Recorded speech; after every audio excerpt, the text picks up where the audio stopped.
Hello नमस्कार दोस्तों, स्वागत है आप सभी का हमारे यूट्यूब चैनल पर।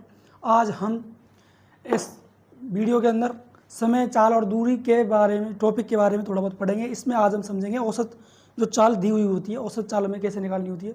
ठीक है, सबसे पहले हमारा टॉपिक क्या है? सबसे पहले टॉपिक हम डालते हैं समय, चाल और दूरी। ठीक है, ये हमारा टॉपिक रहेगा। और इसमें जो मेन फॉर्मूला होता है, जो बचपन से पढ़े हुए आते हैं, उसका क्या होता है? दूरी बटे चाल बराबर क्या होता है? समय होता है। लेकिन यदि दूरी में समय का भाग दे दिया जाए तो क्या आ जाता है? चाल आ जाती है। ठीक है, और यदि हमें दूरी निकालनी है तो समय गुणा चाल, समय गुणा चाल। ये क्या है? ये हम बचपन से पढ़ते हुए आ रहे हैं। ये क्या है? ये समय, चाल, दूरी का एक फॉर्मूला है जो हम बचपन से पढ़ते आ रहे हैं। इसी के बेस पर, इसी के तर्ज पर हम आगे सवाल करेंगे।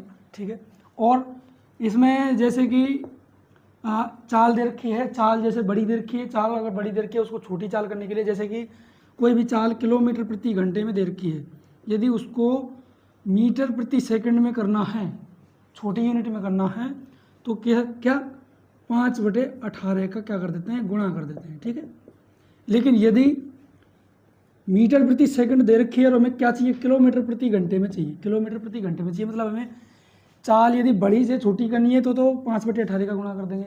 ठीक है, यदि हमें चाल छोटी से बड़ी करनी है, मीटर प्रति सेकंड से किलोमीटर प्रति घंटा करनी है, तो क्या करेंगे? कितने का गुणा कर देंगे? 18/5 का गुणा कर देंगे। ठीक है, ये बेसिक था। ठीक है, अब इसके बाद में हम क्या करेंगे? इससे आगे क्या करेंगे? इससे बेस हम सवाल करेंगे किस प्रकार से कोई चाल है, उसका हमें बड़ी चाल है छोटी चाल में बदलना है और छोटी चाल को बड़ी चाल में बदलना है।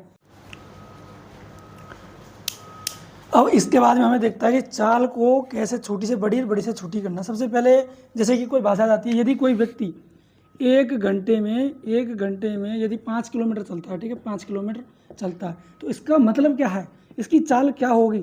चाल क्या होगी? देखो, चाल का फॉर्मूला क्या होता है? दूरी बटे चाल, दूरी बटे समय। क्या होता है? दूरी बटे समय होता है। दूरी कितनी है? 5 किलोमीटर बटे समय कितना है? 1 घंटा। ठीक है, 1 घंटा। तो 5 में 1 का भाग दिया, कितना गया? 5।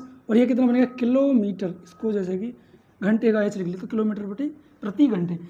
तो देखो, ये भाषा को चाल में हमने परिवर्तित कर दिया। जैसे कि 1 घंटे में 5 किलोमीटर, तो चाल क्या हो गई? 5 किलोमीटर प्रति घंटे। इस चाल का क्या मतलब हो गया? कि प्रति घंटे में 5 किलोमीटर चल रहा है। कहने का मतलब 1 घंटे में 5 किलोमीटर चल रहा है, तो इसको हम भाषा में भी बदल देंगे। ठीक है, अब इसके बाद में आते हैं कि हमें किलोमीटर प्रति घंटे को मीटर प्रति सेकंड में कैसे बदलना है और मीटर प्रति सेकंड को किलोमीटर प्रति घंटे में कैसे बदलना है। जैसे कि यदि 72 किलोमीटर प्रति घंटा कोई चाल है, किलोमीटर प्रति घंटे की चाल है, इसको मीटर प्रति सेकंड में करने के लिए कितने का गुणा कर दिया? मैंने 5/18 का गुणा कर दिया। 5/18 का गुणा किया तो 18 चौको 72 से कट गया, 4 पंजो 20, 20 मीटर प्रति सेकंड आ गया। इधर देखते हैं, 20 मीटर प्रति सेकंड है, यदि इसमें 18/5 का गुणा कर देंगे। क्यों कर रहे हैं?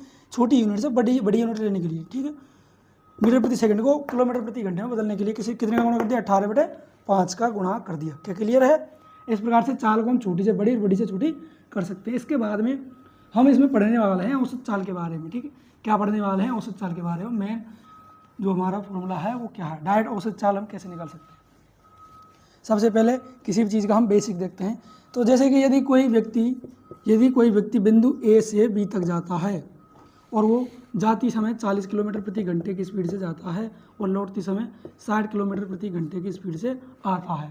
ठीक है, ये किसी व्यक्ति की चाल दे रखी है और वो ये बोल रहा है कि इसकी जो टोटल आने जाने की जो चाल है, एवरेज चाल, वो कितनी होगी? औसत चाल कितनी?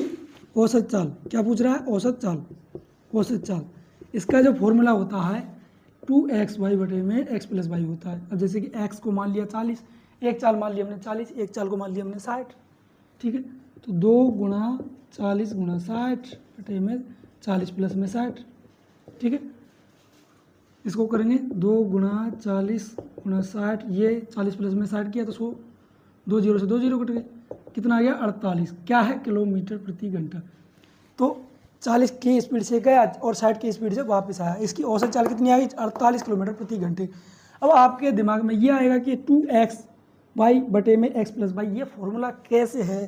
कैसे तो बना है फॉर्मूला, कहाँ से आया और ये नीचे जोड़ क्यों रहा है, ऊपर गुणा क्यों कर रहा है, तो ये कैसे बना, आइए सबसे पहले बेसिक समझते हैं। ठीक है, औसत का क्या मतलब होता है, शुरू से पढ़ते आ रहे हैं। औसत का क्या मतलब होता है, कुल राशियों का योग बटे कुल राशियों की संख्या। ठीक है, कुल राशियों का योग बटे कुल राशियों की संख्या। तो जैसे कि कोई व्यक्ति ए से बी तक x किलोमीटर प्रति घंटे की स्पीड से जाता है, x किलोमीटर प्रति घंटे की स्पीड से जाता है, और a से b की दूरी कितनी है d, और a से b तक x की स्पीड से जाता है, और वापस b से a पर आने के लिए वो y किलोमीटर प्रति घंटे की स्पीड से लौटता है। यदि कोई व्यक्ति a बिंदु a से x किलोमीटर की स्पीड से जाता है और y किलोमीटर प्रति उसकी स्पीड से आता है, तो और a और b के बीच की दूरी कितनी है d। ठीक है, तो ये क्या कह रहा है, इसकी औसत चाल निकालनी है। क्या करेंगे, इसकी औसत चाल निकालेंगे। ठीक है, तो आइए देखते हैं इसकी औसत चाल कैसे निकालते हैं। तो सबसे पहले इसकी दूरी क्या दे रखी है, दूरी क्या दे रखी है d। ठीक है, और प्रथम चाल कितनी दे रखी है, प्रथम चाल कितनी दे रखी है, x किलोमीटर प्रति घंटे, और द्वितीय चाल कितनी दे रखी है इसकी, y किलोमीटर प्रति घंटे। सही है, और हम फॉर्मूला क्या पढ़ के आए हैं, सबसे पहले ये यहाँ से इधर गया, सबसे पहले ये ए से बी तक गया, तो इस ए से बी तक जाने में इसको कितना समय लगा। ठीक है, वो निकालते हैं। सबसे पहले ए से बी तक जाने में लगा समय, मान लेते हैं क्या, t1 समय, टाइम को t, और पहला समय निकालना है तो t1, फिर दूसरा समय निकालेंगे तो t2। तो t1 कितना लगा, दूरी बटे चाल होता है फॉर्मूला, क्या होता है, दूरी बटे चाल होता है फॉर्मूला। तो दूरी कितनी हो गई हमारी d। ठीक है, और चाल कितनी हो गई हमारी, चाल हमारी x हो गई। ठीक है, क्या हो गई, चाल हमारी x हो गई। तो t1 कितना निकल करके आ गया, d बटे x। क्या ठीक है, इसी प्रकार से ये लौटती समय b से a तक, वापस b से a तक आने में लगा समय कितना, t2। ठीक है, t2 कितना हो जाएगा, दूरी बटे चाल बराबर में कितना, d बटे y। भाई इसकी चाल y है, दूरी तो वही है ना, दूरी तो वही है, तो t2 कितना निकल करके आ गया, d बटे y। क्या ठीक है, t1 कितना निकल कर आ गया है, d बटे x, और t2 कितना निकल करके आ गया, d बटे y। अच्छा, एक्स वाई क्या है, एक्स वाई ये चाल है। ठीक है, मार्कर की स्याही बहुत कम है, साफ नज़र नहीं आ रहा है, अगली बार कोशिश करेंगे साफ लिखने की और मार्कर बदलेंगे। t1 और t2, ये अब ये हमें देखना है औसत चाल का क्या मतलब होता है कि कुल तो दूरी बटे में कुल समय कितना लगा। यदि टोटल दूरी में टोटल समय का भाग दे देंगे तो जो औसत चाल है वो निकल करके आ जाएगी। क्या, वो औसत चाल है वो निकल करके आ जाएगी, औसत चाल है वो निकल करके आ जाएगी। औसत चाल क्या है कि कुल दूरी बटे में कुल समय। अच्छा, ये d दूरी है, ये एक बार तो गया a से b और b से वापस लौट करके आया, तो d गया, d लौट के आया, तो कितना हो गई, d प्लस d कितना हो गया, 2d। भाई 2d क्या हो गया, टोटल दूरी हो गई, पहले d गया फिर d वापस आया, तो टोटल दूरी हो गई। और कुल समय कितना हो गया, समय इसमें लगा t1, इसमें लगा t2, तो कितना समय हो गया टोटल, t1 प्लस में t2। ठीक है, t1 प्लस में t2, टोटल समय ये हो गया आपका। ठीक है, अच्छा, औसत चाल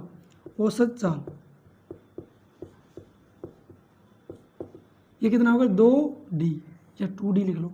अब क्या करेंगे, t1 और t2 का मान रख देंगे। t1 के बराबर कितना दे रखा था और t2 के बराबर में कितना दे रखा था। t1 में कितना है, d अपॉन में x प्लस में, और t2 के बराबर में क्या दे रखा था, d अपॉन में y।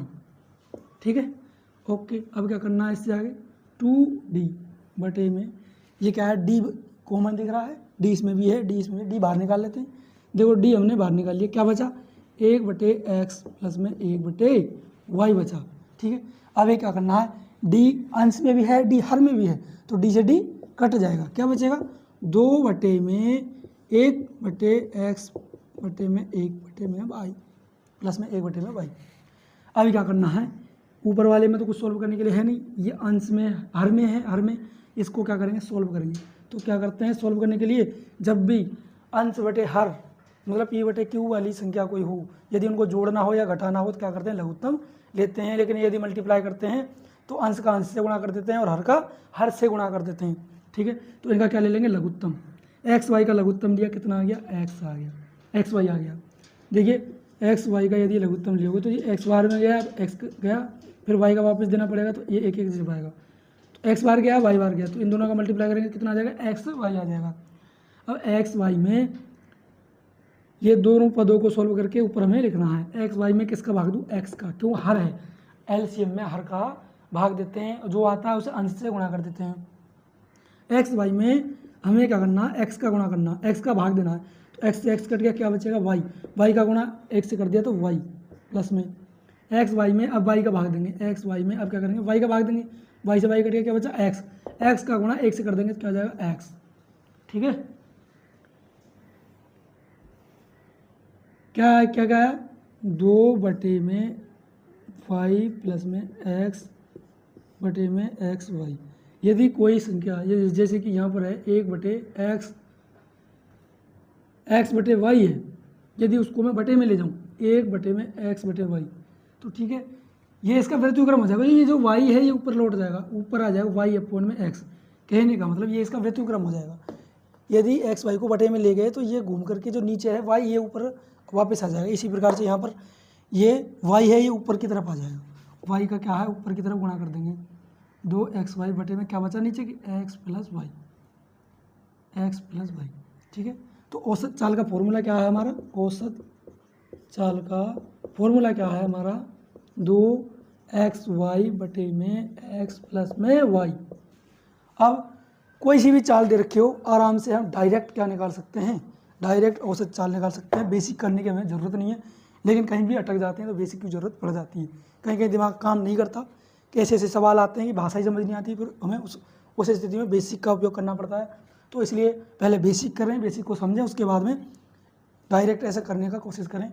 अगर बेसिक आप पर आता है तो कोई दिक्कत नहीं, फिर आप डायरेक्ट इसमें यूज़ कर सकते हैं। और हाँ, डायरेक्ट ट्रिक्स का यूज़ करोगे और आपके सामने कोई सवाल ऐसा आ गया कि लेंदी सवाल आ गया, भाषा का फर्क पड़ गया, तो आप वहाँ पर अटक जाओगे। तो इसलिए बेसिक भी आना ज़रूरी है, ठीक है। तो औसत चाल, अब यदि कोई भी चाल दे रखी हो, जैसे कि यदि यहाँ पर 30 किलोमीटर की स्पीड से गया है और 40 की स्पीड से लौट करके आया, तो इसका अगर हम औसत चाल निकालें, औसत चाल यदि हम निकालेंगे तो क्या बनेगा 30 गुणा 40 बटे में 30 प्लस में 40, ठीक है। अब क्या करेंगे 2 4 तिया 12, हाँ 30 गुणा 40 कर लो, नीचे ऐड कर लो 70, नीचे 40 और 30 कितना हो गया 70, 0 से 0 कट गया, कितना बचेगा 4 तिया 12 दूना 24 और 1 0 बचेगा 240 में 7 का, ये क्या आएगी औसत चाल किलोमीटर प्रति घंटे। और दे लो भाग इसमें 7 तिया 21, 7 तिया 21, 4 में से 1 गया 3 बचा 30 और 7 चौको 28, 2 बचेगा 2/7 किलोमीटर प्रति घंटे। इस प्रकार से औसत चाल हम निकाल सकते हैं। पहले बेसिक का किया करो, बेसिक आना जरूरी है, ठीक है। यदि वीडियो में आपको समझ आया हो, मुझे मालूम है कि बोर्ड पे जो मेरा मार्कर है ये इतना हाईलाइट नहीं है, अगली बार कोशिश करूँगा कि और अच्छे से साफ दिखे, ठीक है। अगर वीडियो आपको अच्छी लगती है तो प्लीज़ लाइक एंड सब्सक्राइब जरूर करें। धन्यवाद।